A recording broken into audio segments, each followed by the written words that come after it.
بسم الله الرحمن الرحيم. الحمد لله رب العالمين، والصلاة والسلام على المبعوث رحمة للعالمين سيدنا محمد صلى الله عليه وعلى آله وأصحابه أجمعين. My dear respected brothers and sisters, Assalamu alaikum wa rahmatullahi wa barakatuh, and welcome to our weekly program. Alhamdulillah, we used to have it at Usaka Ibaraki Masjid, but as I told you before, we already started the new project of the masjid, so now we are conducting the lectures from one place. May Allah subhanahu wa ta'ala accepting from brothers, sisters who are attending with us here, or brothers and sisters who are online. May Allah subhanahu wa ta'ala reward all of you inshallah in full. Today inshallah we will start talking about how to perform Hajj according to the Sunnah of the Prophet Muhammad sallallahu alayhi wa sallam. As we know, nowadays, alhamdulillah, some brothers and sisters from the Muslim countries, they are going for Hajj. And the reason for me to talk about Hajj, actually, it's one brother, one beloved brother, he is going for Hajj this year. And he is moving, inshallah, he will move from tomorrow to perform the Hajj. Even this brother is not living with us in Japan anymore, but alhamdulillah, we have a good relations together. And inshallah, for him, I hope he is listening to us to learn how to perform the Hajj, inshallah, in the proper way. As we know, Hajj is one of the 5 pillars of Islam. According to the hadith of Abdullah ibn Umar, radiyallahu anhuma, in Sahih al-Bukhari and Sahih Muslim, the Prophet Muhammad sallallahu alayhi wa sallam said, Islam has been built upon 5 pillars. Number 1, shahadati an la ilaha illallah wa anna Muhammadan abduhu wa rasul. Number 2, salat, the 5 times salat every day. Then number 3, zakat, the amount of zakat which we are paying when our money or our wealth reaches to nisab or more, and 1 year hijrah passing. For that we have to pay zakat. This is the 3rd pillar of Islam. Then the 4th pillar of Islam, Ramadan, Sawm Ramadan, fasting of Ramadan. Then the 5th one, Hajjul Bayt, Al-Hajj, to perform the Hajj for a person who having the ability to perform the Hajj. So Hajj is one pillar of the 5 pillars of Islam. And the Prophet Muhammad sallallahu alayhi wa sallam, according to the hadith in Sahih also al-Bukhari and Sahih Muslim, narrated by Abu Hurairah radiyallahu anhu, the Prophet Muhammad sallallahu alayhi wa sallam said, Man hajja falam yarfuth walam yafsuq raja'a min hajjihi kayawm waladathu ummuh. The meaning, whoever performs Hajj without breaking the rules of Hajj, he will be back to his place in the same condition when his mother gave birth to him. It means he will be very pure as baby. When a baby comes to this life, he is very pure, no sins.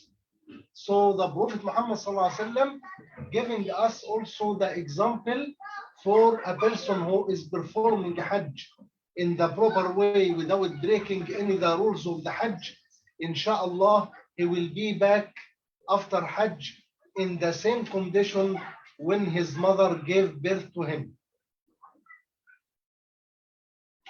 So that very great reward of Allah subhanahu wa ta'ala for the Hajj person, making us will try our best to make the Hajj in the proper way.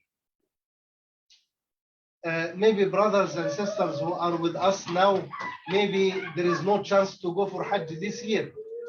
But it will, what you will learn, inshallah, it will help you anytime you are going for Hajj, inshallah, Rabbil Alameen.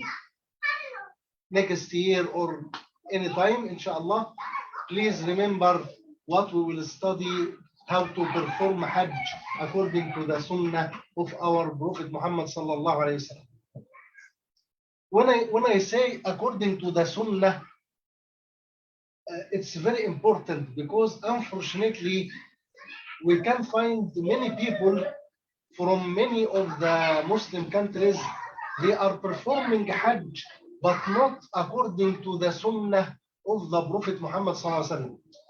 Some of them, they add some thing which is not even accepted according to the rules of Islam. So that's why it's very important to know, to learn how to perform Hajj according to the Sunnah, and you will find that when you perform Hajj according to the Sunnah, it will be very easy. Very easy. And this is one gift of Allah subhanahu wa ta'ala to the ummah of our Prophet Muhammad sallallahu alayhi wa sallam. When you are following the teaching of the Prophet Muhammad sallallahu alayhi wa sallam, you will find your life is becoming easy and comfortable for you, inshallah. I will start from before going to Saudi Arabia to perform Hajj. Before moving from your place to the holy places in Mecca and Al-Madinah. Please, brothers or sisters who are going for Hajj, first of all, try to purify your niyyah. Make your niyyah very clear for Allah, very pure for Allah. Don't make your niyyah affected by any other thing. Unfortunately, some people going for Hajj just to get the title Hajj Fulan. This unfortunately showing that the niyyah is not pure. But when you make Hajj for the sake of Allah subhanahu wa ta'ala, your niyyah have to be only for Allah, not for any other purpose. Make your niyyah only for the sake of Allah subhanahu wa ta'ala. Ya Allah, I want to get your forgiveness. Ya Allah, I want to be more closer to you. Ya Allah, I want to this Hajj, inshallah, to be for me beginning of new life. Will be better than my life before Hajj. Make a lot of good niyyah and be sure that Allah subhanahu wa ta'ala looks at your niyyah and He will give you according to your niyyah and more, inshallah Rabbil Alamin. So first you purify your niyyah to be only for the sake of Allah subhanahu wa ta'ala, and from the beginning,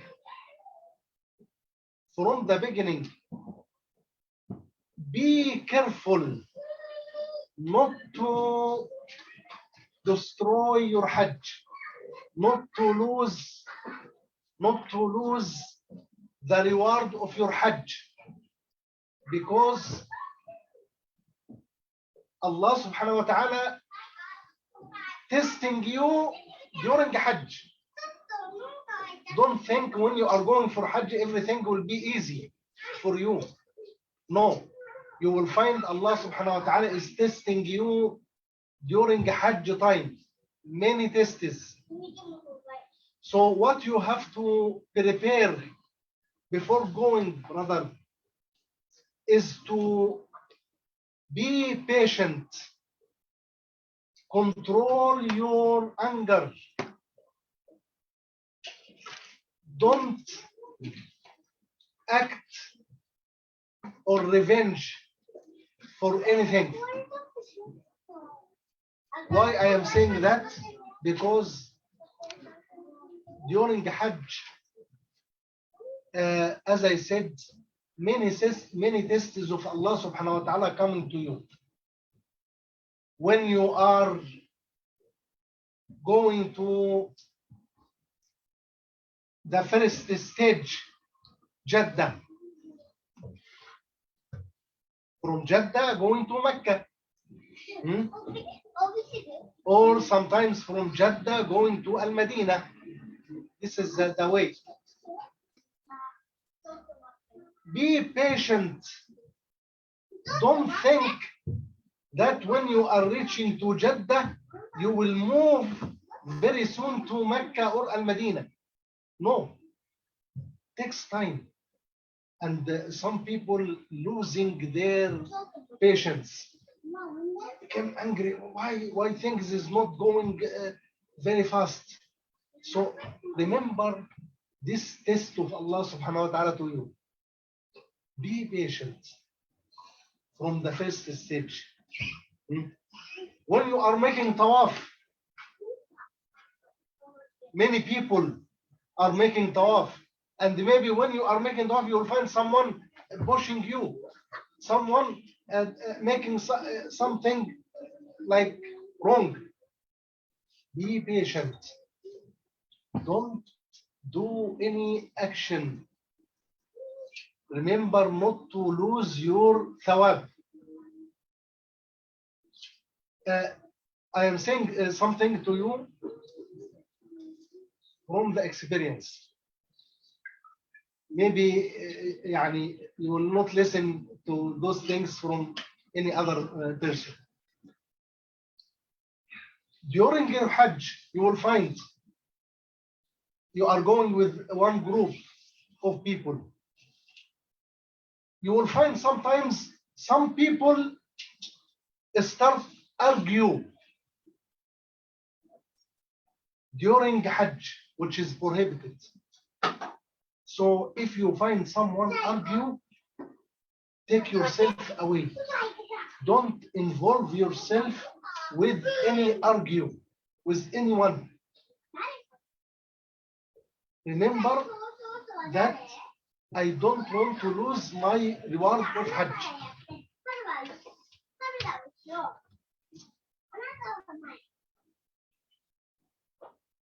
Very easy for some people during the Hajj time to be impatient. I remember one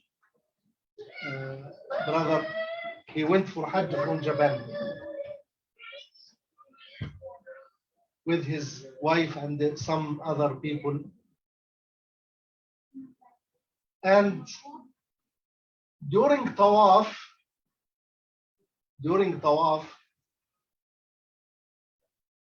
his wife were wearing niqab during Tawaf. So he found some person taking off the niqab of his wife during Tawaf. Allahu A'lam, this person may be crazy, I don't know, but this happened. So this brother couldn't control his anger and fighted him inside Al-Masjid Al-Haram. So he lost, subhanallah, because he couldn't control his anger. He couldn't keep himself patient. So always remember this very important advice. When you are going for Hajj, try to make yourself patient as much as you can. From the beginning, even from moving from your house, try to be patient because Allah subhanahu wa ta'ala is testing you. maybe in the airport of your country, maybe in the aeroplane, maybe in Jeddah, maybe in other place. So try always to keep yourself patient, inshallah Rabbil Alamin.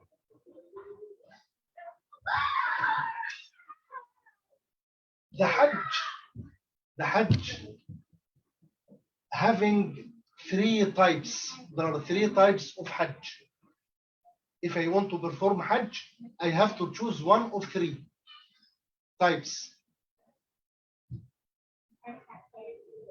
First one, we call that Tamattu'. Tamattu'. Second one, Qiran. Qiran. Third one, Ifrad. So there are three types. You have to choose one of them. You have to choose one of them. Maybe now, brothers or sisters, they want to ask, what is the meaning of these three words? I will explain to you. First one, Tamattu'. Tamattu' means you will make niyyah to perform Umrah first. Umrah. So when you are wearing al-ihram, your niyyah, I will start my Hajj by Umrah. I will perform Umrah first.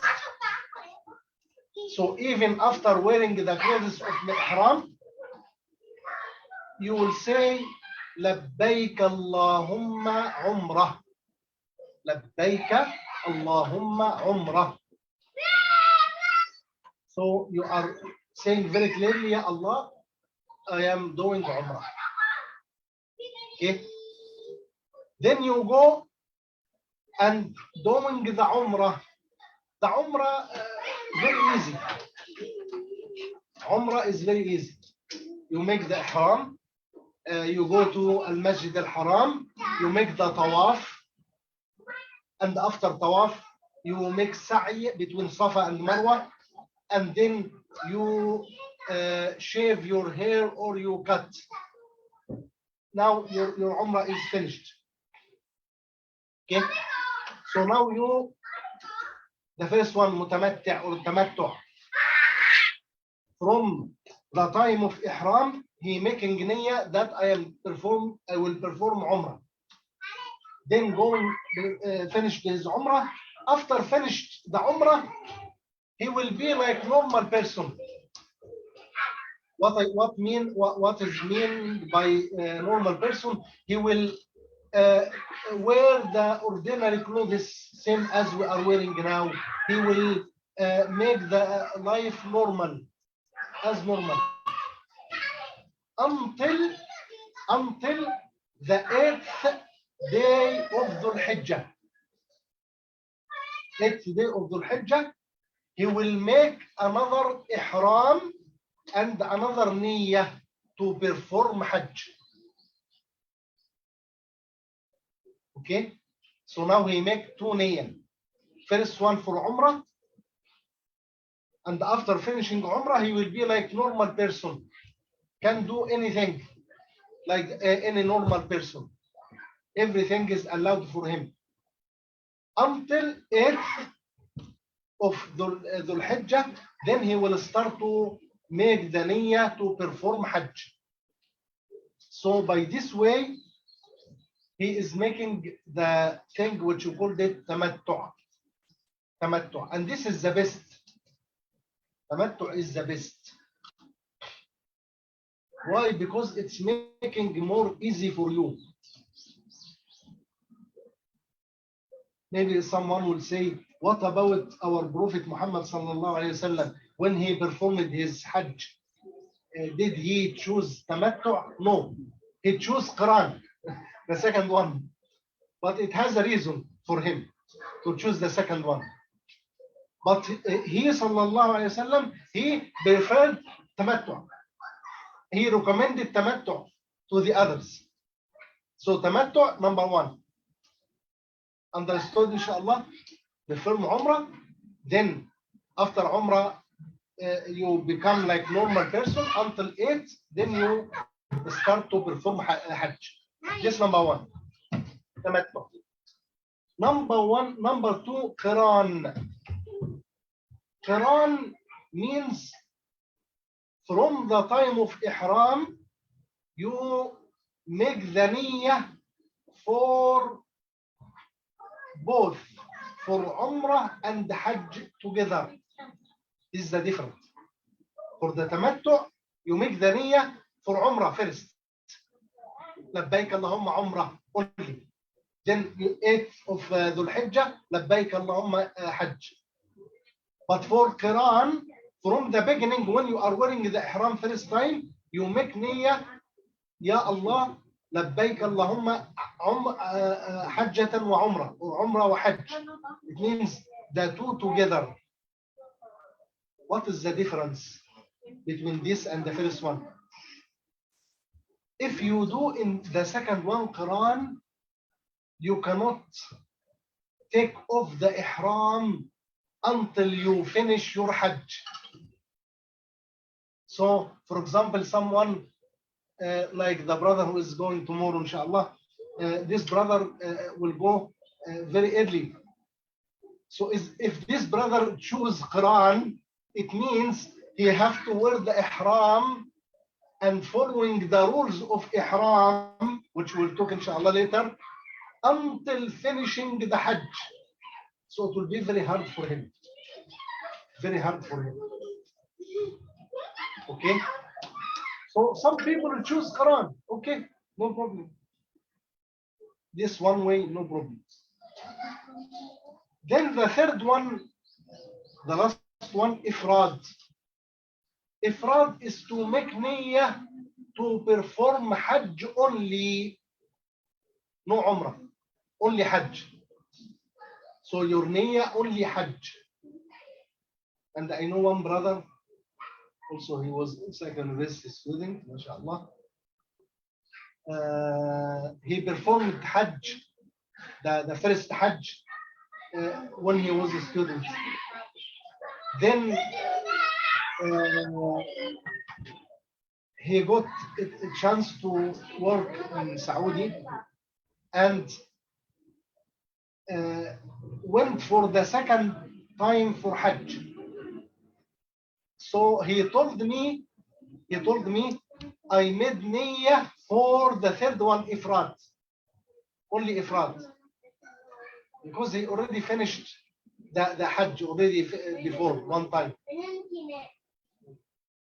So I said, I made niyyah to make Ifrad only Hajj. So this is the third type of Hajj. So when you are going for Hajj, you choose one of the three types. Okay? The first type and the second type, Tamattu' Qiran, if you choose one of them, you have to slaughter one sheep. But for the third one, Ifrad, no need. For the third one, if someone having only niyyah to perform Hajj only, no need to slaughter any animal. No need. But for the first two types, needs. Brother, you want to ask something? Brother? Yeah, I'm just saying. Yeah, okay. Okay? Yeah, I'm just saying. You got it? Alhamdulillah. So, for the first two types, you have to slaughter one sheep. For the third type, no need. No need to slaughter any sheep. Now let's go to the steps, inshallah, one by one. Also, it is a must. Hmm? The Tamattu and Yes, the yes, Qiran. must, yes. We call that in Arabic hadi. Hadi. Hadi means the animal which you slaughter for tamattu or for Qiran. For this ownership of camel can happen. No, for camel, 7 people. No, I'm saying like for this for Tamattu and Qiran. Hmm. For example, I'm going to Hajj. Yes, yes. And I choose Tamattu. Yes. So the must for me is to slaughter an animal. Yes, yes. A sheep, goat. Yes, sheep, goat, okay, okay, sheep, goat, okay. But camel, because camel is a big, usually camel for 7 people. Usually camel or cow for 7 people. Same as the Qurbani. The Qurbani always for, if you choose camel or 1 cow for 7 people. But for 1 person, 1 sheep. Okay. So now let's go from the beginning. Now you are moving from your country to Hajj. When I have to wear, when and where I have to wear the ihram? This is very important question, because brothers, especially men, for sisters no problem, but for men to wear the ihram, some brothers say from which place. Now I am moving from Bangladesh, for example. I am moving from this country. So from where I have to wear the ihram.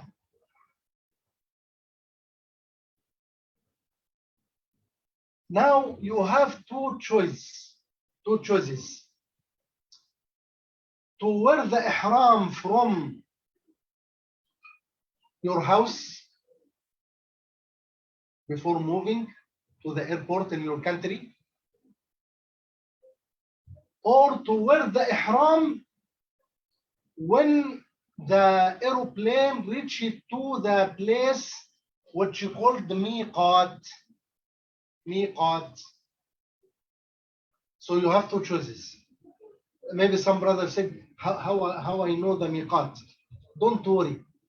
In the aeroplane, usually the pilot will announce, will say, we will come to the miqat, for example, after 15 minutes. But the problem, practically, I'm talking to you practically, the problem to wear the ihram inside the aeroplane, it's difficult.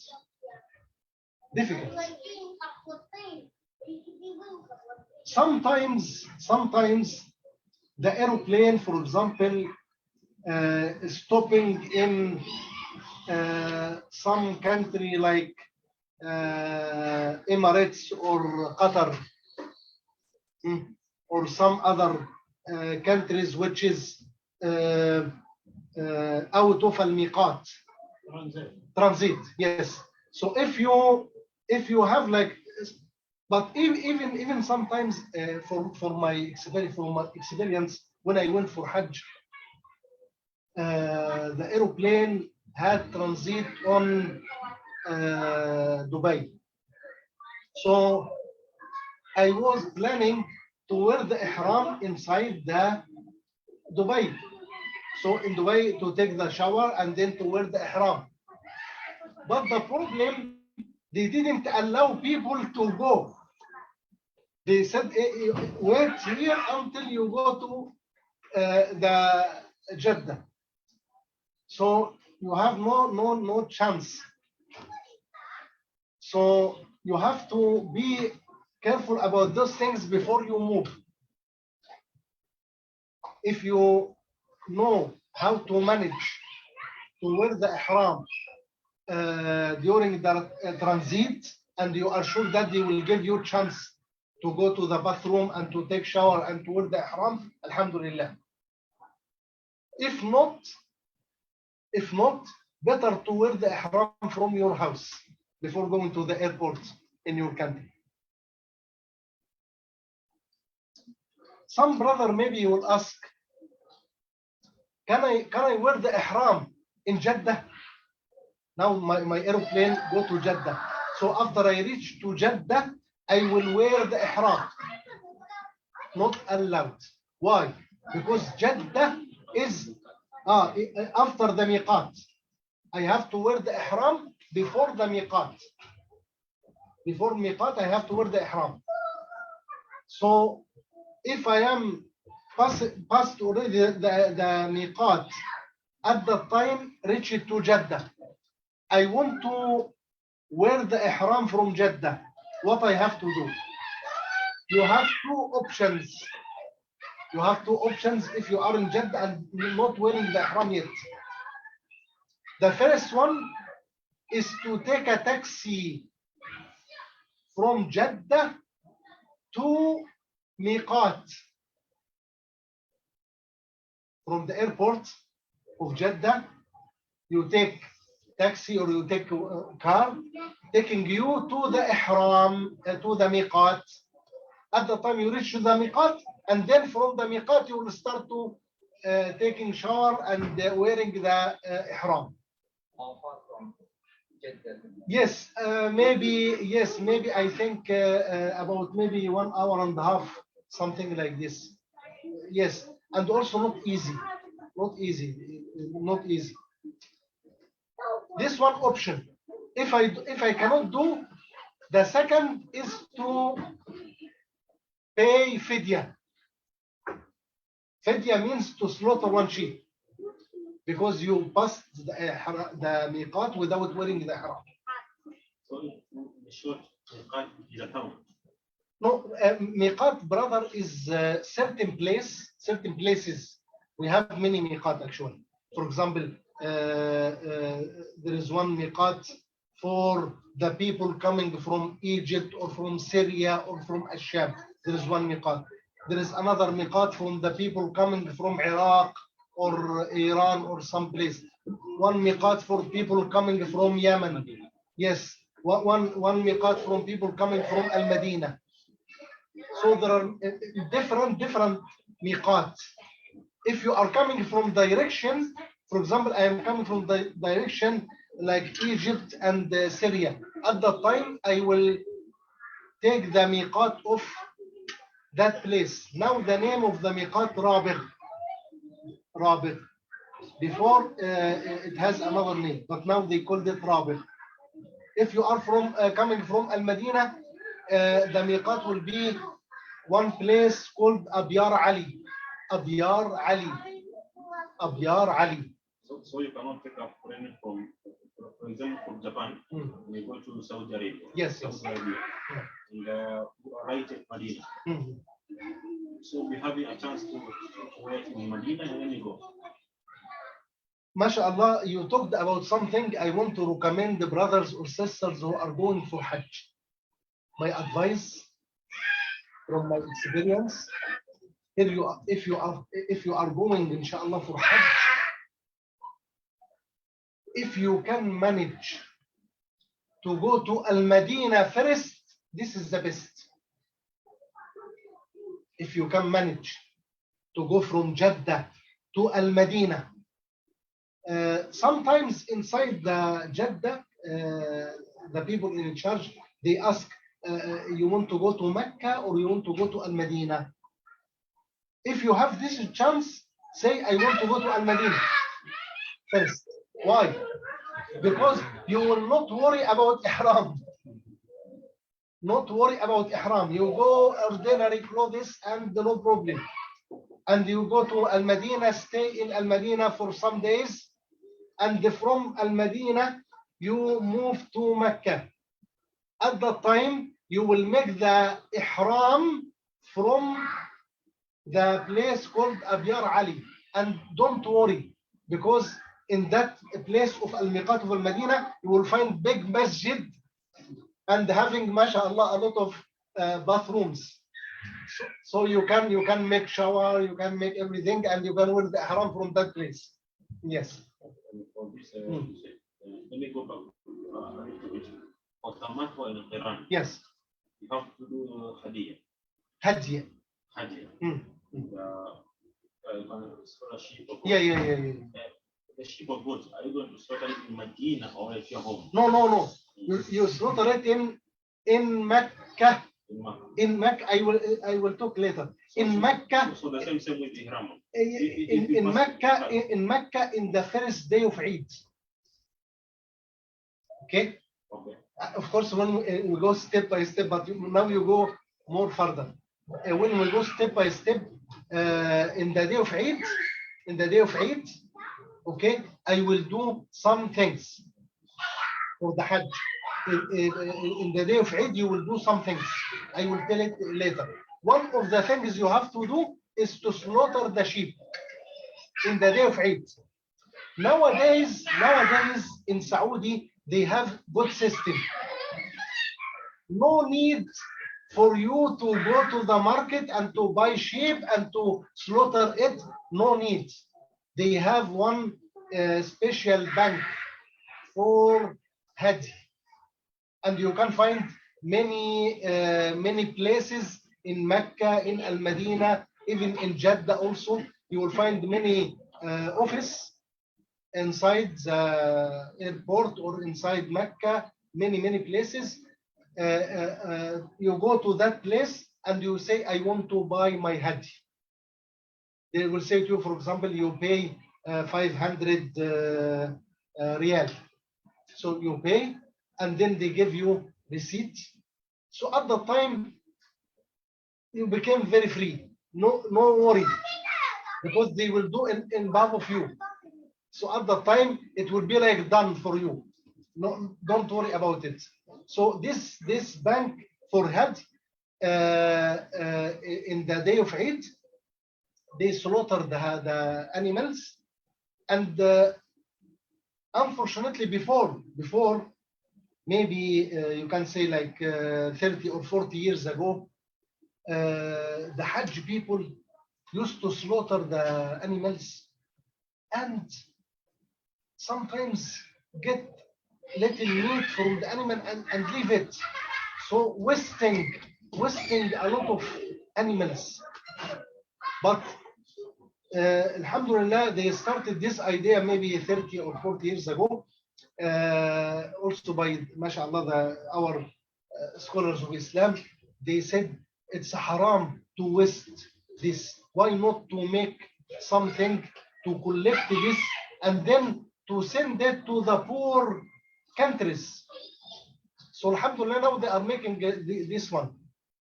So for Hajj, you can just pay in that office and be free. The reason I'm asking this because when you go for Hajj, you have to sell an animal. Yes. If you are doing the first two. The first two. But if you are not done your Haram, by the time you reach Miqat, you first, for example, coming from Japan, you go to Jeddah. Yes. So you see now you have passed Miqat. Yes. You have to pay a fidya. So this one. Yes, two fidya. So should I pay for two goods? Can be from the same office. You ask him to. Okay. Because you have one fidya because you already crossed the miqat, and the other one for the Hajj, for the Hajj. So now you make like two. Okay. So my advice, brothers, if you are going inshallah for Hajj, better to go to Al Madinah first. Why? Because it will make you more comfortable. Because you go to Al Madinah, Alhamdulillah, wearing the same clothes you are wearing, no worry about anything. Go to Al Madinah, stay in Al Madinah as much as you can. For example, 1 week, more or less up to your situation. And after that, from Al Madinah, you move to Mecca. And when you reach to the miqat, which we call Abyar Ali, at that time you will wear the ihram. As I told you. Sheikh Mahsen, Yes. when they go to Al Madinah, they should go to Al Madinah airport or from Jeddah also. Because Jeddah will be inside the miqat. No, Jeddah, this is inside the miqat of the people coming from Egypt and Sham. But if you are now from Al Madinah, your miqat is changed. Yeah, but if I go by airplane to Jeddah, to Jeddah, then yes. I go to Al Madinah. Yes. Is that fine? And then Yeah, fine. If I go to Al Madinah by airport or by bus or by car, no problem. The problem if you go from Jeddah to Mecca. This is the problem here. And it will be difficult, hard. And idea is if we anyhow get inside the area of Mecca, yes, without wearing the ihram, we have to go back. Yes, and yes, yes. get inside, Yes, outside of the yes, yes. area. And I mean, any area is fine. Either it can be Medina or it can be any other miqat. Yes, so we have to get outside of that area. Then we have to But wear- brother, practically, practically the Medina will be the best. no, no, I mean, if you say to go out to the miqat, now you are in Jeddah, you want to go to the miqat of Rabigh, this near, not so far. But if you go to the miqat of Al-Madinah, you need 7 hours by car, very far. But this one, as I said, maybe 1.5 hours. So which one is better? But of course, if you go to Al-Madinah first, this will be the best. You mashallah, stay in Al-Madinah for some days. You pray in Al-Masjid Al-Nabawi. Alhamdulillah, you enjoy your life as a normal life. Then after that, you go to Mecca. When you go to Mecca, of course, you prepare the ihram, and when the bus reaches to the place Abyar Ali, at the time the bus will stop, and all the people, because all people, mashallah, Hajj people, you will not find anyone not Hajj. So all the people, they will go to the bath rooms. They have, mashallah, a lot. So you go, you take your shower, because this sunnah. Sunnah is to take shower before wearing the ihram. Then after that, you start your umrah. Yeah, you start your umrah if it is the tamattu. If it's the tamattu, as we explained before, or you start the qiran also from that time. Now let's talk about something also some people maybe don't know about ihram. After wearing al-ihram, it's not allowed for you to put perfume. Not allowed to you to cut nails. Not allowed to you to cut hair. Not allowed to you to cover your head by something. Not allowed, except umbrella. Okay. But I cannot wear like this one after I wear the ihram. After wearing the ihram, you cannot wear the hat. No. For man. Okay? You cannot cut nails. You cannot cut hair. You cannot put perfume. But something some people don't know. I can put perfume before wearing the ihram. I told you many people don't know. They mix it. And we have dalil. We have the dalil hadith from Aisha radiallahu anha in Sahih. She said, before the Prophet Muhammad sallallahu alaihi wasallam wear the ihram, I put the perfume of misk on his body. Okay? But after wearing al-ihram became haram. You cannot do. So what you can do, brother, before wearing the ihram, now you make shower. Alhamdulillah, this sunnah, as we said. After you make shower, you can put perfume, no problem, or any other things. And after that, you will wear the ihram. When you will start to wear the ihram, at the time after wearing the ihram, you cannot do that. Yes. How long do you wear the ihram? How long? Very important. Wearing the ihram, brother, if you are tamattu, the first one, we said, now you go from Al-Madinah, you go to Mecca. Then when you reach to Al-Masjid Al-Haram, Al-Masjid Al-Haram in Mecca, you will make the tawaf. Tawaf means to round 7 times around Al-Kaaba. Then after making tawaf,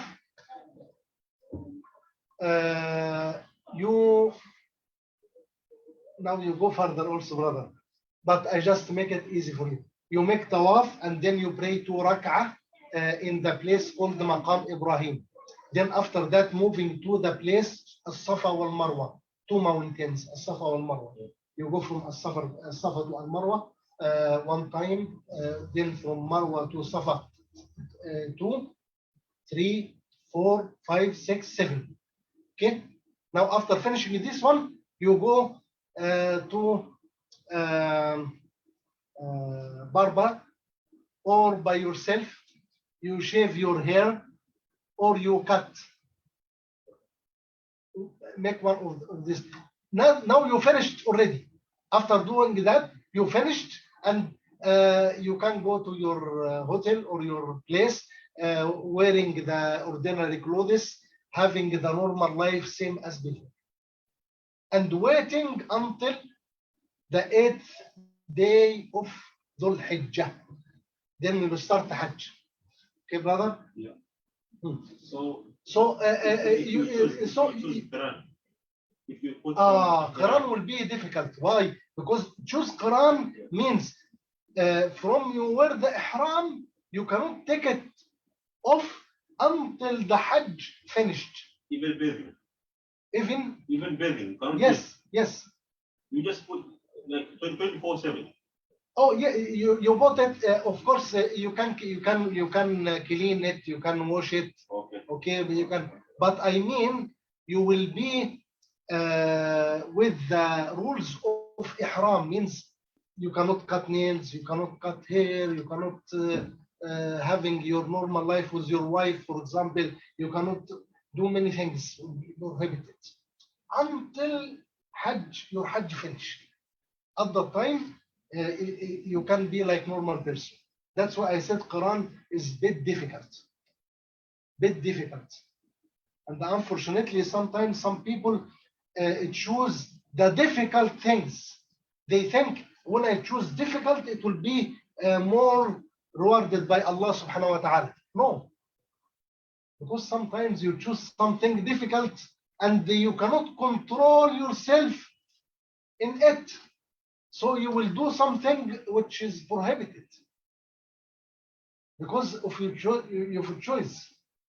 So always choose things which is inshallah suitable and also alhamdulillah allowed. It's not illegal. Okay. So after reaching to the miqat of Al-Madinah, Abyar Ali, you start to taking shower, putting perfume, and then wearing the ihram. When you wear the ihram, from that time you start your umrah or start your hajj. So from that time you will say labbaik Allahumma umrah. Labbaik Allahumma umrah. If you are tamattu', the first one.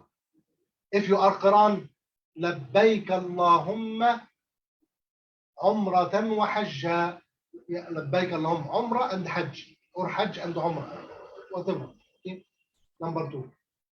If you are mufrid, the third one, you will say only labbaik Allahumma hajj, only hajj. So from that time you became under the rules of ihram and you cannot do the things I explained to you before. After that, the bus moving from that place to Mecca. Yes, brother. What were the things that were prohibited after Islam? No cutting hair. Yes. No cutting nails. Yes. You can't cover your hair. Yes. Yes. And no perfume after it. Yes. Yes. Yes. But you can't wear the perfume. Yes. Just Yes. before. Yes. Yes. Yes. So only these 4. No, not only this. There are some other more. Like for example, to hunt animals. This is not allowed. Not allowed. And of course, I will explain it later. If someone hunt, for example, any animal, what he has to do, there is some penalty for him. Also, to have a relation with your wife, not allowed. Not allowed. to make nikah contract. Someone maybe during that time he said, okay, I want to marry someone, so can I make my contract? It's not allowed. Another, for man, as we said, covering a hair is not allowed. For woman also something special for woman is if the woman became in her period, the blood coming from her, so at that time this will have special rules, because this happened even at the time of the Prophet Muhammad sallallahu alaihi wasallam. Aisha, his wife, she became this before going to Masjid al-Haram. So if the woman in this situation, what she has to do, I will explain later, inshallah.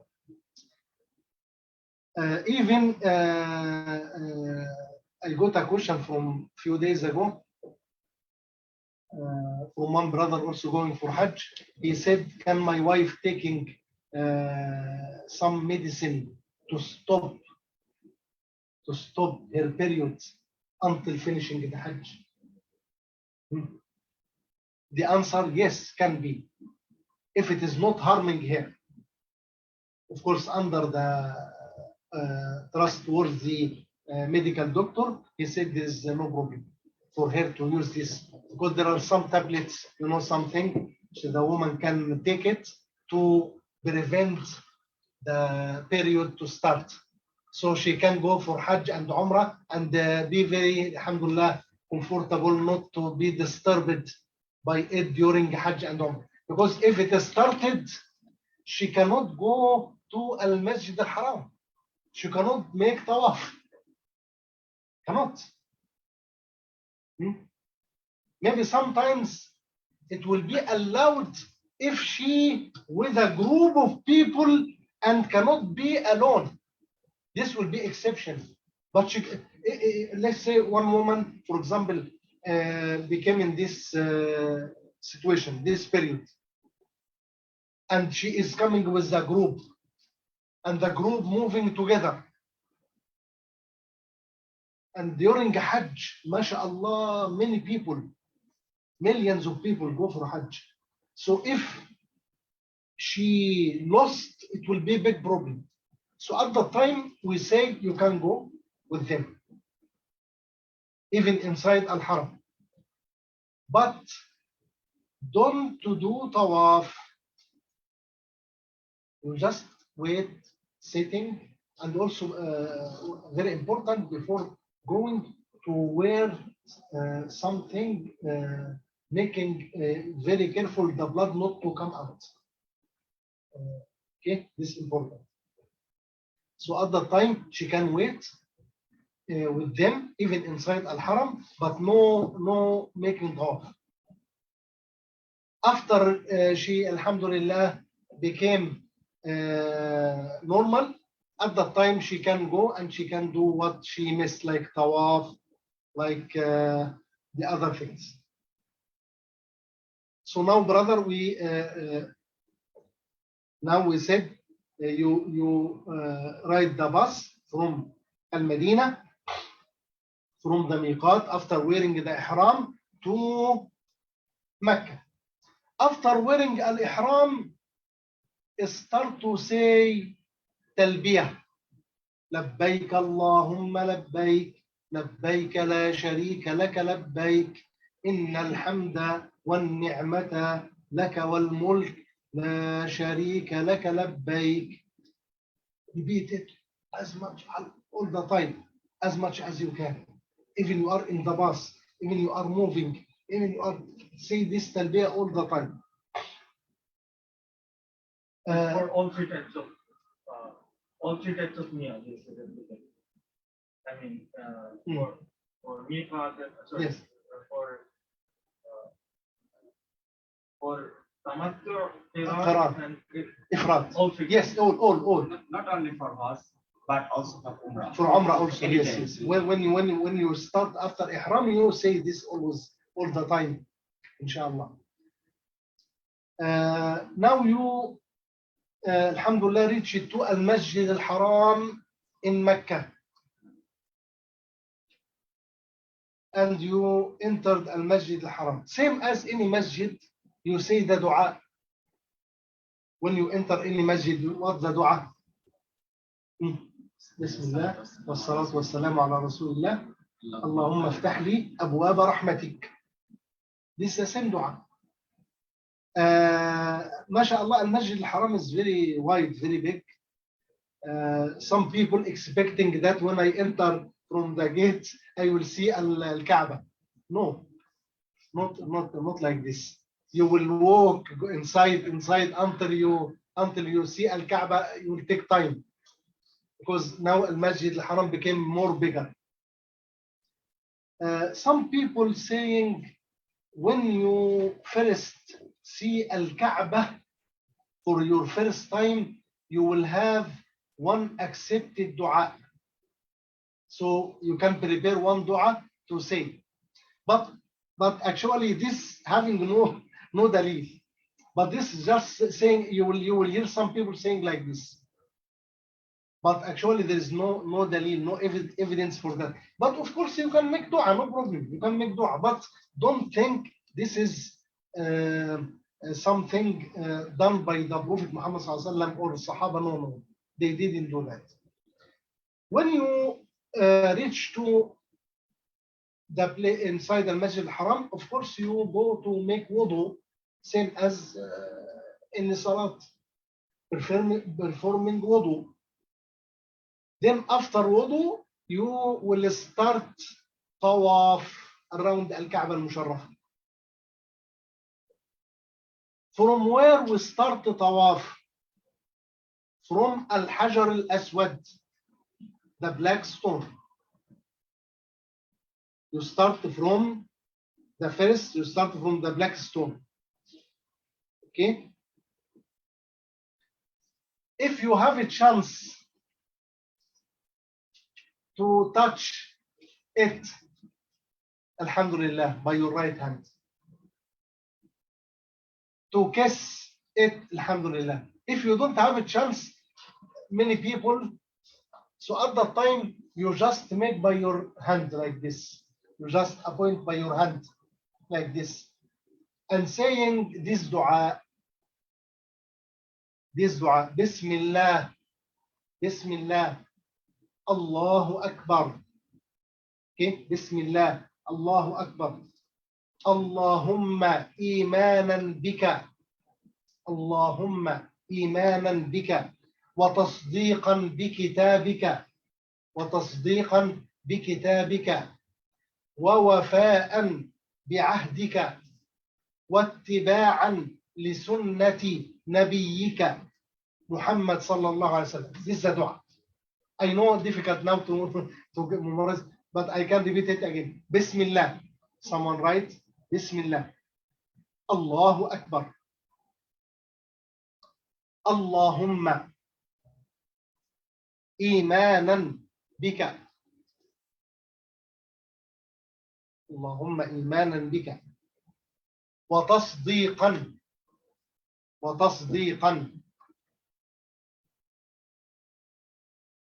بكتابك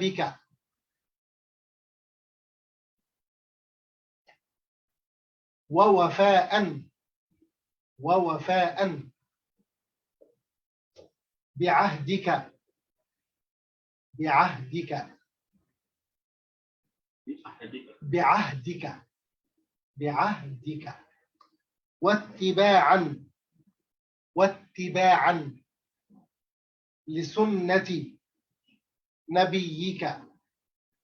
واتباعا لسنة نبيك محمد صلى الله عليه وسلم.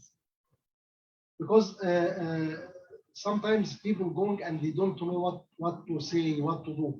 Or sometimes you will find some people giving you some du'as which is not from Sunnah. That's why I said from the beginning you have to be very careful. And mashallah, the brother, I started this lectures about, especially for him.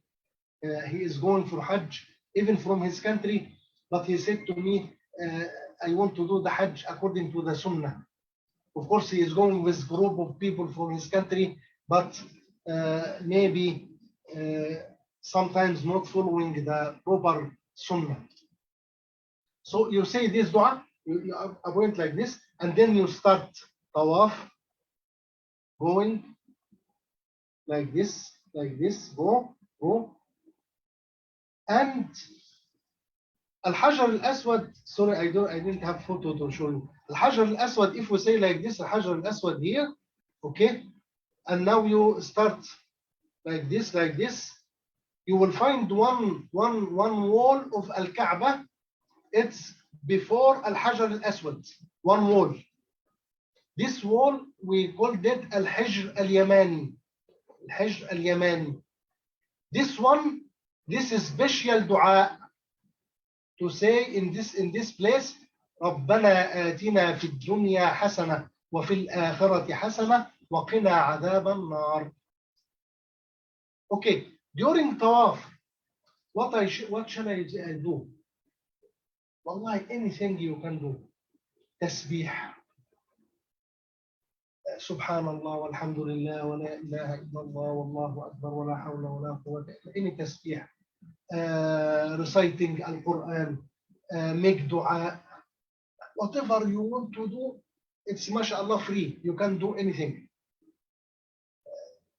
Try not to be silent because you are in a very holy place. Try not to be silent. Try to be busy with dhikr during tawaf. So you make the tawaf like this, okay, until Al-Hijr al-Yamani, you say the dua from Surah Al-Baqarah, and then you come to Al-Hajar al-Aswad again. This is the second time. You do the same. Point by your right hand and say the same dua which you said before and doing the same. Something I forgot, brother, I have to say. It's about for man to make something called الطباع. You are wearing the ihram. Ihram, two pieces. The piece which covering your upper part of the body, of course, you put it on your shoulders. But when you start the first tawaf, this one, sunnah to make this one, to make your right shoulder appear. So you make the ihram like this. I make the ihram like this, and my right shoulder, this one, and my arm will be appeared. That's why maybe when you see some videos, you find some people, this right part is appeared. This sunnah, you make like this. Okay. Sunnah also in the first three times, we say 7 times. In the first 3 times, to make something called ramil. Ramil means moving fast between walking and running.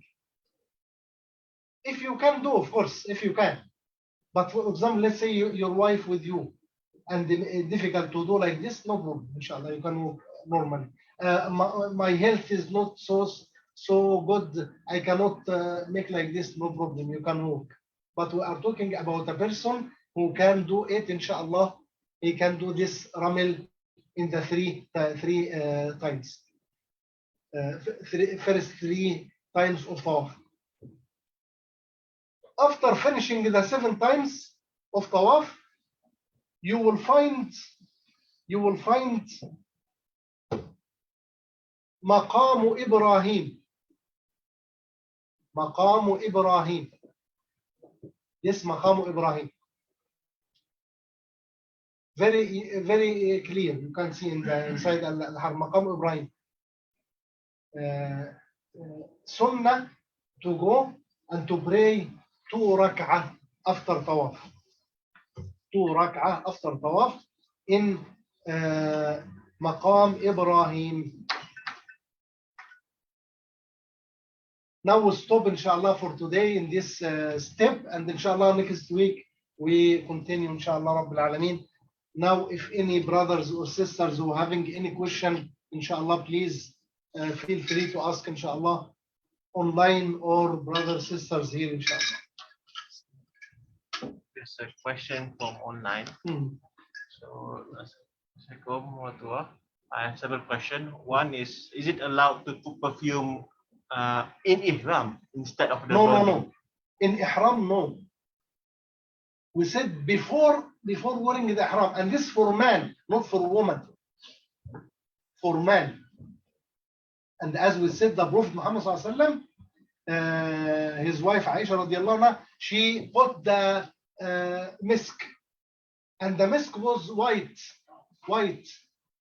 even because she put a lot of on his body, sallallahu alaihi wasallam. You can see it's the white like powder on his body after wearing the ihram. So before wearing the ihram, you can put perfume, but after wearing the ihram, no. So I the think question. her question is like before wearing the ihram, can you put ihram on your clothes? No. Don't put on the clothes. You can put on your body. Oh, okay. Yeah, the question I think is put in ihram be instead of our body. No, put in al-ihram. Okay. You put on your body. So after you have wear ihram, No. you cannot put Any perfume. even in your body. Yes. You cannot. Not. Okay. And if you do like this, it will have penalty. I will talk next week. There's some penalty. There are, mashallah, a lot of rules for that. There's another question. How many ihram we can have, because during the Hajj has possibility that our ihram touch najasa. No problem. You can change the ihram. No problem. You can have many ihram. No problem. So no, okay. Now, for example, I have one ihram and it became dirty because dust and because many things. So I want to get a new one. No problem. Easy, inshallah. Okay. Chef, I wanted to know, you say Hajj is the fifth pillar of Islam. Yes. I want to know the Islam. Isnad Bukhari and Muslim. Hadith in Sahih Bukhari and Sahih Muslim. Abdullah ibn Umar. Yes, Abdullah ibn Umar. Yes. And other question? That's only two for now. Huh? Only two for now. Only Allah, okay, inshallah. Brother. Can we wearing some clothes on the ihram? No. In the, for example, in airplane there is Mhm. and we have coats. That's why we said better to wear the ihram later, no, last time, not from the beginning, because from the beginning it will be hard, because you have to follow the rules. In some cases, if a person cannot have ihram due to maybe no money, maybe we don't know, but cannot have ihram, it's allowed for him to make the ihram by any clothes. But this is exception. And of course, you can say 100% of the people going for Hajj, they already having, alhamdulillah, enough money. So the ihram there is very cheap. Very cheap. The ihram there in Mecca, Medina, very cheap. You can buy it very cheap. So don't worry. So the sister raised your hand. You can ask your question, sister. Yeah. Inshallah. Hello, Assalamualaikum. Alaikum assalam wa rahmatullahi wa barakatuh. Imam Hussein, I'm so sorry for taking your time, but my question is not regarding to this topic, but it's much more on the Al-Quran. I just click on my Mus'haf and it turns into Surah Al-Mulk. I would like to ask about the Mad Arid Lisukun. Mad Arid Lisukun. Mad Arid Lisukun. Okay. So I understand that Mad Arid Lisukun happens when we stop our reading for a sentence But I would just like to confirm with you, just in case I stop the reading in the middle of the sentence. For example, here we have in Surah Al-Mulk, وَلَقَدْ زَيَّنَّا السَّمَاءَ الدُّنْيَا بِمَصَابِيحَ وَجَعَلْنَاهَا رُجُومًا لِلشَّيَاطِينِ. Okay, and then we made a temporary stop there, and then we continue وَأَعْتَدْنَا لَهُمْ عَذَابَ السَّعِيرِ. I would just like to ask further, if I made a temporary stop at لِلشَّيَاطِينِ, Yes. is that considered to be mad arid lisukun? Yes. Even It's though also- it is in the middle of the sentence. Yes. Why? Because it's because of a stopping. When you stop, you make sukun. Same as when you recite Surah Al-Fatiha. Alhamdulillahi Rabbil Alameen. This also mad arid lisukun. So I can make it short or long. Okay. Why I make this mad? Because it's stopping. This similar as the ayah, sister, you recited in Surah Al-Mulk. وَجَعَلْنَاهَا رُجُومًا لِلشَّيَاطِينِ. Same. Because here also, when we stop, we make sukun. And the last letter, noon, became noon sukun. And before noon, there is a letter of mad, ya. This same as al-alamin. Look, al-alamin, also ya, and then noon. This one also shayateen, ya, and then noon. And the reason why I make this type of mad, because stopping. And inshallah, sister, I promise you also, inshallah, we talk it in details, inshallah, in the Tajweed class. Thank you. Barakallahu fik, sister. Jazakallahu khair. And thank you for sending the book of Tajweed. Jazakallahu khair. For what? Sorry? For the book of Tajweed. Oh, okay. Sorry, I almost forgot of it. Thanks. Jazakallahu khair. Barakallahu fik. Any other questions, inshallah, brothers here? I have a question, but it's not related to today's session. It's about actually yesterday I had a lecture in my university, and Yes. it's about Islamic family law and all. So in that lecture, the professor said in Islam it's allowed to marry a girl who is not yet menstruated. It means even if she is a minor, it's allowed to marry. And he quoted a verse from Quran, which says it's about talaq, which says if women which says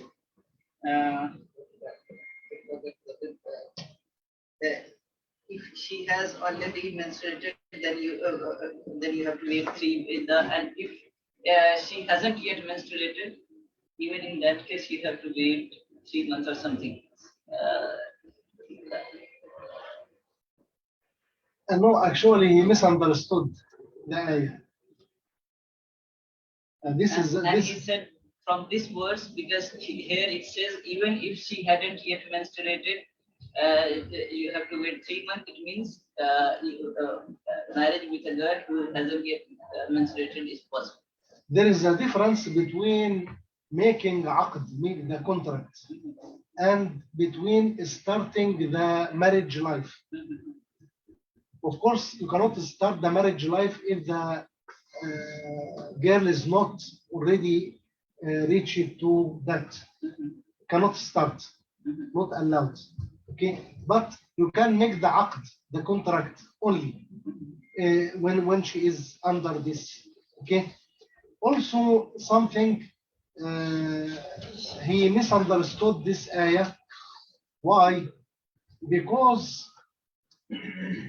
the ayah in Surah At-Talaq, I guess. Yes. The ayah in Surah At-Talaq. Allah subhanahu wa ta'ala said, وَاللَّائِ لَمْ يَحِضْ.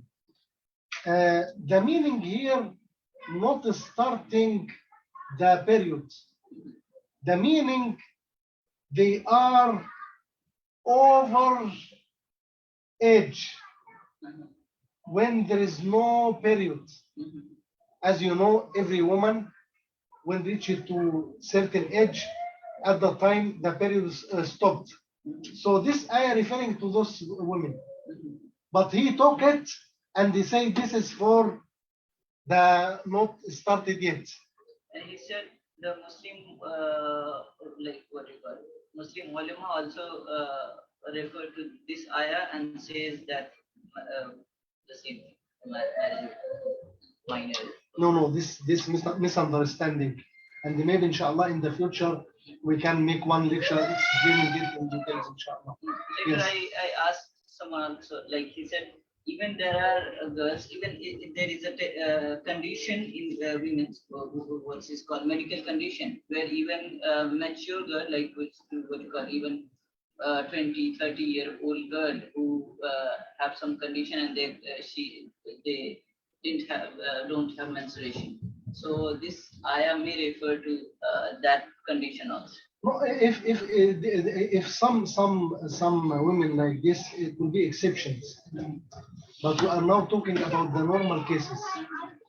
The normal cases that every woman having this period. If someone not having this one, it will be exception, not like normal cases. The problem for some people, especially non-Muslim people, even for some Muslim people, sometimes when they read some ayat, they misunderstood the meaning. Or read some hadith, they misunderstand the meaning. And subhanAllah, also in the last few days, I got some questions also from some people. They show me one hadith, for example, and this hadith saying something. Anyone who don't have proper knowledge, when he read this, he will misunderstand. If you just read it and read the meaning only, you will misunderstand the hadith. But alhamdulillah, I give explanation to the one who asked me with a lot of evidences also. So after I explained, alhamdulillah, said, now it became clear for me. Now, okay. What about the last part? Another question. She said, okay, now the hadith, the first part, okay, but the last part also confusing of the hadith. Why the Prophet Muhammad ﷺ said like this? Also, if I show it to anyone, he will say the same. Why like this? Because you don't know. The problem, people don't know about the true explanations of the hadith. Don't know about the background. Why the Prophet said like this? There is some reason behind that. So you don't know. And why the Prophet said like this? So alhamdulillah, also I explained also in details. And mashallah, said alhamdulillah, now it became clear and now I am very, very comfortable about the meaning. So unfortunately, sometimes people getting the knowledge not from the proper person, just one reading some books or listen to something, then he became alim. No, it's not like this. And there is one very strong warning from our greatest scholars we sent from long time ago. They said, don't take, remember this very important, don't learn Quran from Mushafi. What Mushafi? Mushafi means the one who memorized Al-Quran by himself without teacher. Someone, he said, okay, I will start to memorize Al-Quran. Every day I read some ayat and then I will memorize it. This person, don't learn from him Al-Quran at all. Why? Because this person maybe did a lot of mistakes without knowing, because he has no teacher. Maybe he think he is correct. And this happened with me one time. I went to one masjid in my country, and it was after Maghrib. Then I found one small jama'ah. So I joined.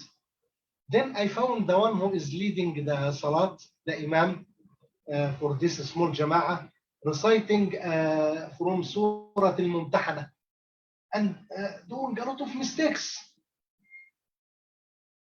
So I cannot stop. I have to correct because it's big mistakes. Even if you continue like this, you have to make the salat again. The salat will be invalid because of very, very big mistakes. After we finished, I took him in a corner and said, brother, mashallah, you memorize the Quran, alhamdulillah, very good. But how you memorize? He told me, wallahi, I am working as a taxi driver. And when I have free time, I used to open the Mus'haf and learn by myself, memorize. This is a mistake. Memorize by himself. So he read the ayat, even he is Arabic person, but he is reading the ayat wrong and memorize the ayat wrong. And very difficult to correct him in the future. That's why for children, for example, we say from the beginning, teach them right. Because otherwise, if they learn wrong, difficult to correct.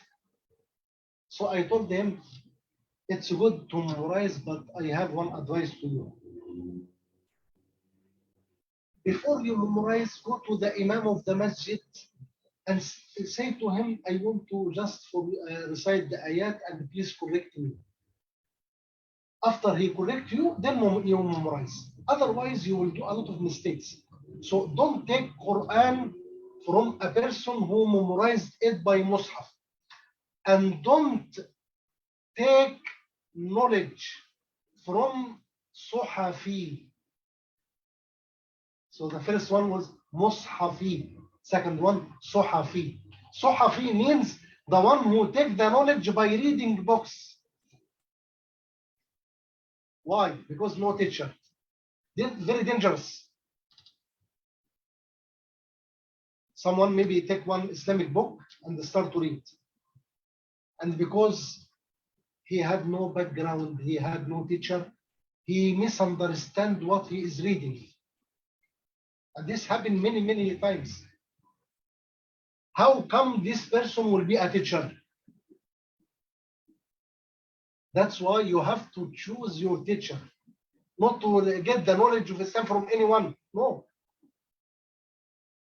There is one big scholar of Tabi'een, Abdullah ibn al-Mubarak. He used to say, this knowledge is deen. You have to check the one you take your deen from. You are taking knowledge from anyone say anything you get. No. You have to choose your teacher. Otherwise, you will be misleaded.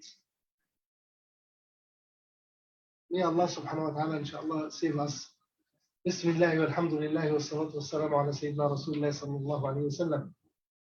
اللهم تقبل منا إنك أنت السميع العليم وتب علينا إنك أنت التواب الرحيم رب اجعلنا من الذين تجري من تحتهم الأنهار خالدين في جنات النعيم اللهم اجعل تجمعنا هذا تجمعا مرحوما واجعل تفرقنا من بعده تفرقا معصوما ولا تجعل فينا ولا منا شقيا ولا محروما رب اجعلني مقيم الصلاة ومن ذريتي ربنا وتقبل دعاء ربنا اغفر لي ولوالدي وللمؤمنين يوم يقوم الحساب وصلى الله تعالى وسلم على خير خلقه محمد وعلى آله وصحبه أجمعين. جزاكم الله خيرا. Inshallah, we'll start the Quran and Tajweed, inshallah, in a few minutes on Facebook, inshallah.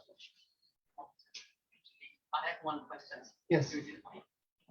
What is the ruling for the multiple umrah in one time? To make many umrah in one time. Yes, because I remember like one time the group of Hajj, they already finished the Hajj. And then the leader asked, let's go for umrah. And then at that time, the people divided.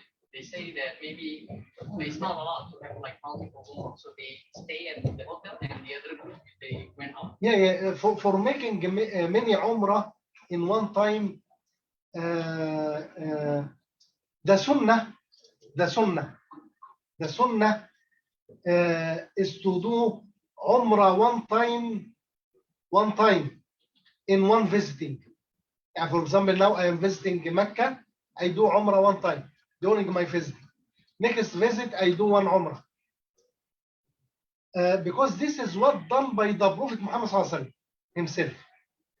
But now, when we look to the brothers and sisters who are going for Hajj or Umrah, sometimes, mashallah, people saving money for many years to go one time. They have only one time to go for Hajj or Umrah. Maybe they have no chance after that to go again. So for those kind of people, I say no problem to do many times Umrah. No problem, inshallah. So you can make Umrah one time. After that, you have a chance go to the miqat from Mecca. Easy. You find one bus going to Masjid Aisha. Masjid Aisha. This is the Masjid Miqat. You go to Masjid Aisha, then you take the ihram with you, taking shower there with the ihram, come to make Umrah. You have another time, no problem.